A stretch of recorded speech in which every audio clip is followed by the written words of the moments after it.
പിടി. ഓ വാ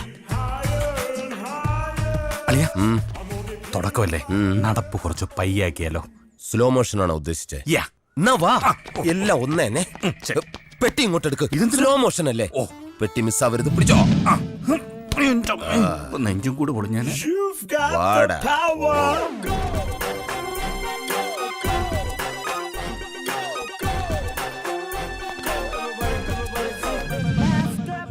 വട്ടിപ്പലിശക്കാരന്റെ വീടാണ്, കുറച്ച് മാന്യത കാണിക്കണം. അപ്പൊ ചവിട്ടി തുറക്കാല്ലേ? പിന്നെ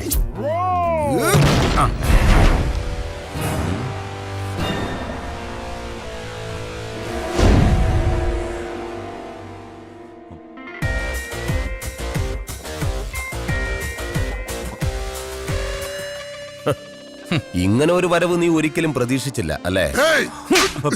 ഒരാണും പെണ്ണ് സംസാരിക്കുന്നതിനിടയ്ക്ക് കയറി ഡോയ് കൂയിന്നൊന്നും ഒച്ചുണ്ടാക്കരുത്. Boss continue. Thank you. ഞാൻ നിനക്ക് കാശ് തരാനുണ്ടെന്ന് കരുതി എന്റെ ഓഫീസിൽ കയറി എന്ത് തോന്നിവാസവും കാണിക്കും അല്ലടാ? അല്ല സുധീന്ദ്ര, ഏത് പോലീസുകാരനും ഒരു അബദ്ധം പറ്റത്തില്ലേ? വട്ടിപ്പലിശക്കാരനൊക്കെ എന്ന് മുതലാടാ പോലീസുകാരനായത്? ഞാനൊരു ഉപമ പറഞ്ഞല്ലേ? ഉപമ പറയാ നീ ആരടാ? എഴുത്തച്ഛന്റെ ചെറുമോന്. മലയാളം പോലും വായിക്കാൻ അറിയാത്ത നിന്റെ വീട്ടിലെ ഇംഗ്ലീഷ് മാഗസിൻ, അവന്റെ മാഗസിൻ. ഗോപാലകൃഷ്ണ, ഓപ്പൺ ദ പണപ്പെട്ടി. ഓ, പണം സുധീന്ദ്രന് പുല്ലാടാ. ഇനി എന്റെ കൺമുന്നിൽ നിന്നെ കണ്ടാൽ നിന്റെ മുട്ടുകാല് ഞാൻ തല്ലി ഓടിക്കും കേട്ടോടാ. പൊന്നെ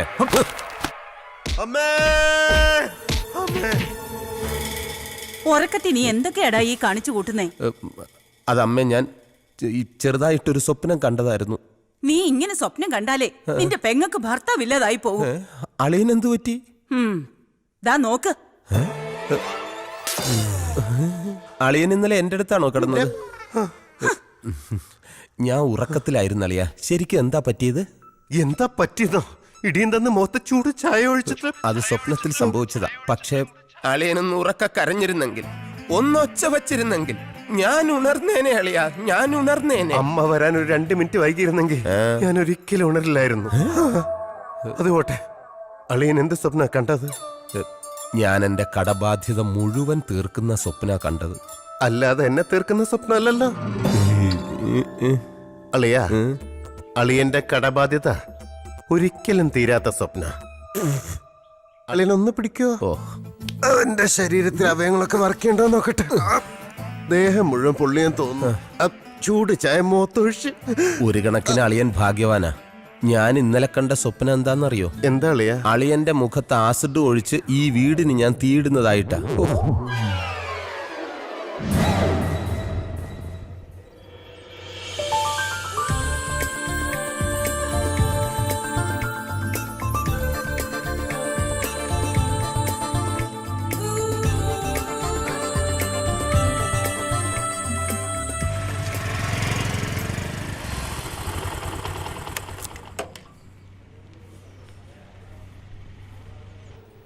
ഹലോ, മാളു എവിടെ? ആ, ഡ്യൂട്ടി കഴിഞ്ഞു. ഡ്രസ്സിംഗ് റൂമിലുണ്ടാവും. Thank U.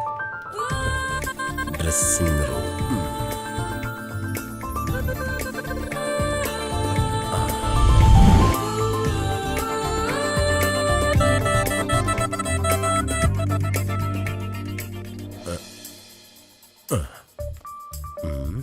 ദൈവമേ, ആരും വരല്ലേ. മാളു ചക്കരക്കുട്ടി. അയ്യോ സോറി, മാളു വന്ന് കരുതിയിട്ടാ. ഇങ്ങനെയുണ്ടോ സ്ത്രീകള്?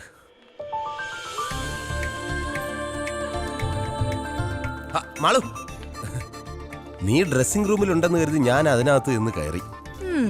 ഞാനില്ലാന്ന് അറിഞ്ഞോണ്ട് കയറിയതല്ലേ? അതെ, എങ്ങനെ മനസ്സിലായി? ഈ സ്വഭാവം എനിക്ക് അറിയില്ലേ. പിന്നെ ഇന്ന് വൈകുന്നേരം റെഡി ആയിട്ടിരുന്നോ? ഒരു കിടിലം പർച്ചേസ് ഉണ്ട് എന്റെ വക. അപ്പൊ എന്നെ വീട്ടിൽ കൊണ്ടുവിടുന്നില്ലേ? ഇന്ന് നീ ഒറ്റയ്ക്ക് പോയാ മതി. എനിക്ക് കൊറിയർ ഓഫീസിലെത്താൻ സമയമായി. Okay, bye. കല്യാണം ഒന്ന് കഴിഞ്ഞോട്ടെ.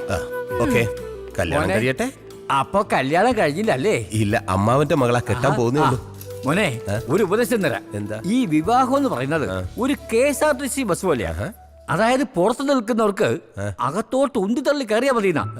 എന്നാ അകത്ത് നിൽക്കുന്നവർക്കോ എങ്ങനെയെങ്കിലും പൊത്തിയാടി പുറത്തേക്ക് വരണമെന്നാ. ദേ, എന്റെ ഒരു അനുഭവം വെച്ചാ ഞാൻ പറയുന്നത്. ശരി പോടോ അസൂയക്കളവാ. ഭാഗ്യം ഇന്നെങ്കിലും ബ്രേക്ക് കറക്റ്റ് കിട്ടി. അല്ലെങ്കിൽ എന്റെ കയ്യിൽ നിന്ന് നിനക്കിട്ട് കിട്ടിയ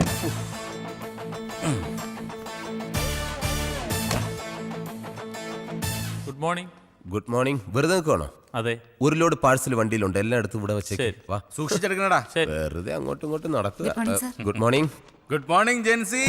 ഇതൊക്കെയാണ് വിശേഷങ്ങൾ. അതെ, പഞ്ചാര അടിച്ചുകൊണ്ട് നിൽക്കാതെ ഈ പാഴ്സൽ എല്ലാം പെട്ടെന്ന് സോർട്ട് ചെയ്യാൻ നോക്കാം. ശരി സാർ. ശരി. ജിൻസിക്ക് വല്ല കാര്യമുണ്ടോ അവനൊക്കെ സാറേ സാറെന്നൊക്കെ വിളിക്കാൻ? പിന്നെ ഹണിമൂണൊക്കെ കഴിഞ്ഞിട്ട് എങ്ങനെയുണ്ട്? ആ കുഴപ്പമില്ലായിരുന്നു. വല്ല സംശയം ഉണ്ടായ നമ്മളോടൊക്കെ ചോദിക്കണേ. അതെ ചേട്ടാ, ഒരു കാര്യം ചോദിച്ചാ ആരോടെങ്കിലും പറയൂ? ആരോടും പറയില്ല, ചോദിച്ചോ. 2 വർഷം കഴിഞ്ഞ് കുട്ടികൾ മതിയെന്ന ഞങ്ങളുടെ തീരുമാനം. അതിനെന്താ ചെയ്യണ്ടേ? ഒന്നും ചെയ്യാണ്ടിരിക്കുക, ഏ? അതേ ഉള്ളൊരു വഴി. എന്നാലും പറയേ. ചേട്ടനൊന്നും പറഞ്ഞിട്ട് കാര്യമില്ല. എന്താ ഇത്ര അത്യാവശ്യം? എന്തെങ്കിലും പറ്റിക്കഴിഞ്ഞ നിന്റെ ചേട്ടനാ. എന്താ ഏട്ടാ? അയ്യോ, എപ്പോഴായിരുന്നു? ബോധം വീണാ? എന്താടാ? കരയല്ല ചേട്ടാ ഇങ്ങനെ. ചേട്ടാ സമാധാനിക്ക്. ഇതൊക്കെ എല്ലാവരും ജീവിതത്തിൽ ഉണ്ടാവുന്നല്ലേ ചേട്ടാ. ഞാൻ വരാം, പിന്നെ വരാം. ചേട്ടൻ വെച്ച് കരയല്ലേ? എന്താ പ്രശ്നം? ചേട്ടന്റെ ഭാര്യ പ്രസവിച്ചു പെൺകുഞ്ഞാന്ന്. ഒരു പെൺകുഞ്ഞ് ജനിച്ചതിനാണോ നിനക്ക് നിന്റെ ചേട്ടനും ഇത്രയും ടെൻഷൻ? എടാ, പെൺകുഞ്ഞെന്ന് പറഞ്ഞാൽ വീടിന്റെ വിളക്കാണ്, അതറിയോ? ഇപ്പൊ തന്നെ 6 വിളക്കുണ്ട് വീട്ടില്. ഇതിനെല്ലാം കൂടെ എണ്ണ ഒഴിക്കാനുള്ള കാശ് നീ തരുവാടാ? കഴിഞ്ഞ മാസം ശമ്പളം ഇങ്ങനെ നീ സമാധാനപ്പെടും. പാചകം കഴിക്കാൻ വേണ്ടി എല്ലാത്തിനും നല്ല മിടുക്കാണ്. കൊച്ചേ, കവർ വല്ലതും ഉണ്ടെങ്കിൽ അന്നേ. വിളക്കാണ് പോലും. ഇതാർക്കേത്? ബാബാ കല്യാണി. ബാബാ കല്യാണി, ബാബാ കല്യാണി. സ്വാമി ശരണം. അതെ, ശ്രദ്ധയില്ല. ഇത് ജെന്റിൽമാനാ, ഇവൻ കൊണ്ട് കൊടുത്തോളൂ. പ്രിൻസേ, ഇതുകൊണ്ടുപോയി പുറത്ത് കളഞ്ഞേ. ഇതാരടി തെങ്ങന്തയൊക്കെ കൊറിയറിൽ അയച്ചത്? തേങ്ങയായിട്ട് അയച്ചതാന്നേ. മേൽവിലാസം കറക്റ്റ് അല്ലാത്തത് കൊണ്ട് ഇതിനകത്ത് കിടന്ന് മുളച്ചതാ. ഇനിയുണ്ട് ഒരു 10-16 എണ്ണം. ഇതെല്ലാം എടുത്ത് മാറ്റിയില്ലെങ്കിലേ കൊറിയർ ഓഫീസ് തെങ്ങും തോപ്പായിട്ട് മാറും. എടാ, ഇനിയെങ്കിലും നീ കറക്റ്റ് ആയിട്ട് അഡ്രസ് നോക്കി കസ്റ്റമർക്ക് സാധനം കൊടുക്കാൻ നോക്കേ. പോവല്ലേ ഞാൻ എപ്പം നോക്കിയാലും പോവല്ലേ. പെമ്പിള്ളാറെ വല്ലതും ഉണ്ടെങ്കിൽ ഒരെണ്ണെടുത്ത് തന്നെ. എനിക്ക് മനസ്സിലായി. Ramani KP Charms beauty parlour. Ramani KP Charms beauty parlour. Charms beauty പാർലറിലെ Ramani KP. Come follow me, follow me.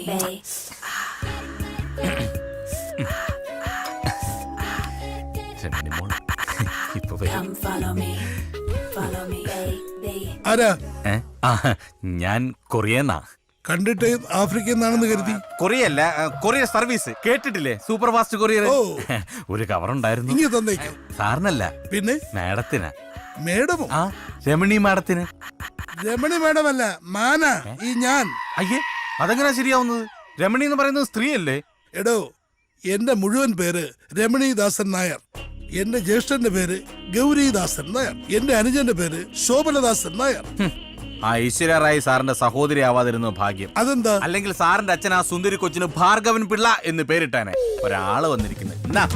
ഒപ്പ് വേണ്ട. ഒറ്റ ഒപ്പിയുണ്ടല്ലോ, രമണി ചാച്ചങ്ങായേരി. വാതിലും തുറന്നിട്ടിട്ട് നിന്റെ അച്ഛൻ ഇത് എവിടെ പോയതാടി? ടിവിയുടെ മുമ്പിൽ കാണും.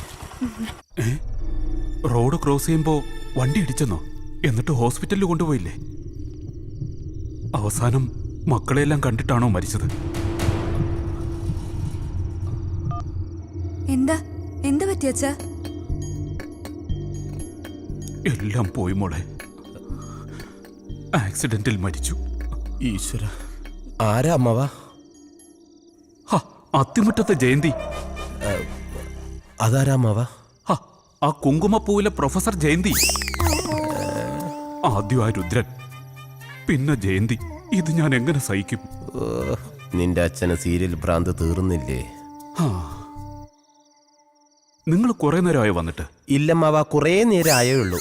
ആ, നീ പോയി ചായ എടുക്ക്. ആ, നീ ചായ കുടിച്ചിട്ട് പോയാ മതി. പോയിട്ട് അത്യാവശ്യമുണ്ട്.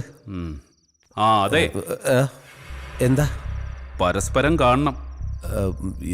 നമ്മള് ഇപ്പൊ കണ്ടില്ലേ? നല്ല സീരിയലാ, തുടങ്ങാറായി. ഞാൻ കാണാൻ പോവുക. ഇങ്ങനെയുണ്ടോ സീരിയൽ ഭ്രാന്ത്?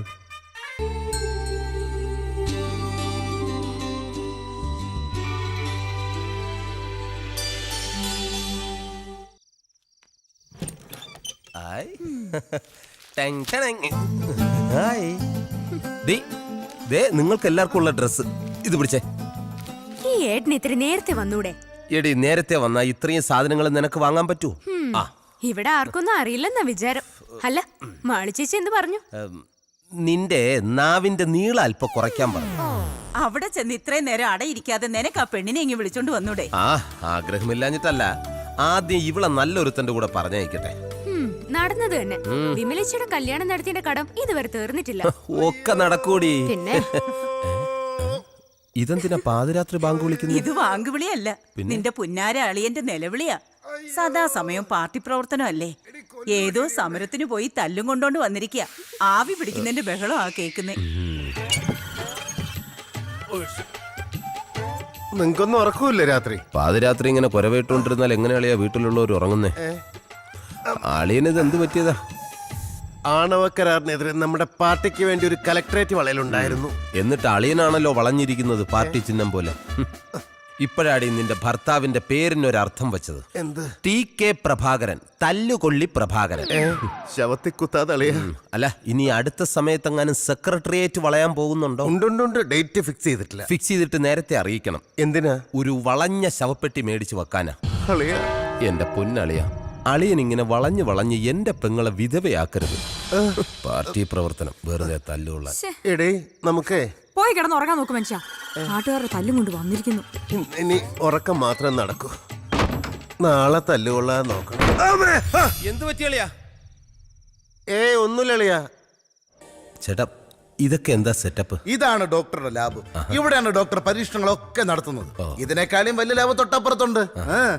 അല്ല, ഈ കുരങ്ങനെ എന്തിനാ ഇവിടെ കൊണ്ടുവച്ചേക്കുന്നത്? അത് മനസ്സിലായില്ലേ? ഇല്ല. ഇതേ പരീക്ഷണത്തിന് നിന്നേക്കാൾ മുമ്പ് വന്ന ആളാ. പരീക്ഷണം കഴിഞ്ഞപ്പോ ഈ അവസ്ഥയായി. അതൊന്നുമല്ല, ഇതാണ് എന്റെ അച്ഛൻ. ഇതാണോ ചേട്ടന്റെ അച്ഛൻ? ഇതൊന്നും അല്ല എന്റെ അച്ഛൻ. പിന്നെ എന്റെ അച്ഛൻ പണ്ടിവിടെ ഡോക്ടറുടെ സഹായിയായിരുന്നു. അന്ന് പരീക്ഷണം നടത്താൻ ഒരു കുരങ്ങനെ വേണമെന്ന് പറഞ്ഞപ്പോ അച്ഛൻ പോയി ഏതോ കാട്ടിൽ നിന്ന് പിടിച്ചുകൊണ്ട് കൊടുത്ത കുരങ്ങനാണിത്.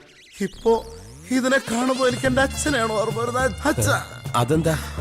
അച്ഛൻ 4 പെഗ് അടിച്ചു കഴിഞ്ഞാ വീട്ടിന്റെ തിണ്ണേ കരുതാ ഈ ഇരിപ്പാണ് അച്ഛ. അല്ല, ഇതിനിപ്പോ എന്തിനാ ഇവിടെ എടുത്തു വെച്ചിരിക്കുന്നേ? കുരങ്ങിൽ നിന്ന് പരിണാമം സംഭവിച്ചാണ് മനുഷ്യനുണ്ടായത്. അയ്യോ, ആണോ? എന്ത് സംശയം ഉണ്ടോ? അല്ല, സംശയം ഉണ്ടായിരുന്നു. ഇവിടെ വന്ന് ചേട്ടനെ നേരിട്ട് കണ്ടപ്പോ ബോധ്യപ്പെട്ടു. അതാണ്. ഇനി ഒരുപാട് സംഭവങ്ങൾ കാണാനുണ്ട്. വരും, വാ, കാണിച്ചു തരാം. സൂക്ഷിച്ചു വേണം വരാൻ. എന്റെ അച്ഛനെ ടച്ച് ചെയ്യരുത്. അളിയ, സത്യത്തിൽ എനിക്ക് നല്ല ടെൻഷനുണ്ട്. എന്തിന്? ആ ഡോക്ടർ എന്നെ ഗർഭിണിയാക്കൂന്ന് എനിക്കൊരു പേടി. എടാ, നിനക്കും ഭ്രാന്തായോ? ഒരു കൊരങ്ങനെ തല്ലിക്കൊന്നു വെച്ച് കുറച്ച് ഉജാല വെള്ളം കലക്കി വെച്ചിട്ട് ഈ വക പരീക്ഷണം നടത്തിയ വിജയിക്കുവോ? നീ ഒന്ന് ധൈര്യമായിട്ടിരുന്ന്. ഇതൊക്കെ ശുദ്ധ തട്ടിപ്പാടാ. മനുഷ്യനെ കുറച്ച് ധൈര്യം വേണോടാ.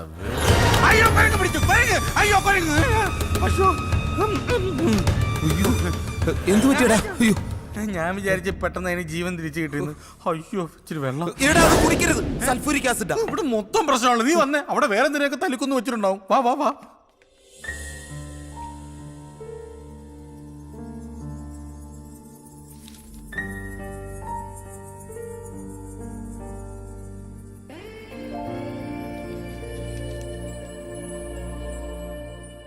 സർ, സുധീന്ദ്രന്റെ എല്ലാ ടെസ്റ്റ് റിപ്പോർട്ടുകളും പോസിറ്റീവാണ്. ഓക്കെ.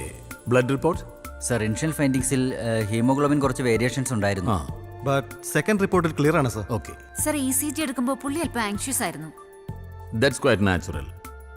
അഭിനന്ദ്, ആ പ്രണോയുടെ മെയിലിൽ ചില സജഷൻസ് ഉണ്ടായിരുന്നു. ഞാൻ വർക്കൗട്ട് ചെയ്തിരുന്നു sir. By today evening I will submit you the results. Okay.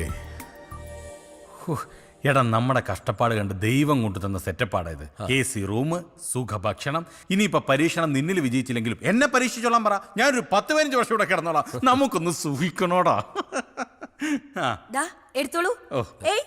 ഇത് സുധിയേട്ടനുള്ളതാ. ഇതെന്താണ് രണ്ടുപേർക്കും 2 തരത്തിലുള്ളത്? അതെ, ഗർഭം ധരിക്കുന്നത് സുധിയേട്ടനാ. സുധിയേട്ടനുള്ള ഹെൽത്ത് ഡ്രിങ്ക് ആയത്. ഓ, ഇങ്ങനൊക്കെ നടന്നാ മതിയോ? ഹെൽത്ത് ഡ്രിങ്ക് ഒക്കെ കുടിക്കണ്ടേ? വേണ്ട, ഈ ലൈനിൽ കയറി പിടിച്ച് കളിക്കണ്ട. ഇതേ 66 kV ലൈനാ. മെയിൻ ഓഫ് ചെയ്ത് കയറി പിടിച്ച ചിലപ്പോ കരിഞ്ഞ് കരിവാളിച്ചു. ഇതിലിനി എന്തോന്ന് കരിയാൻ? ഫുൾ കരിഞ്ഞ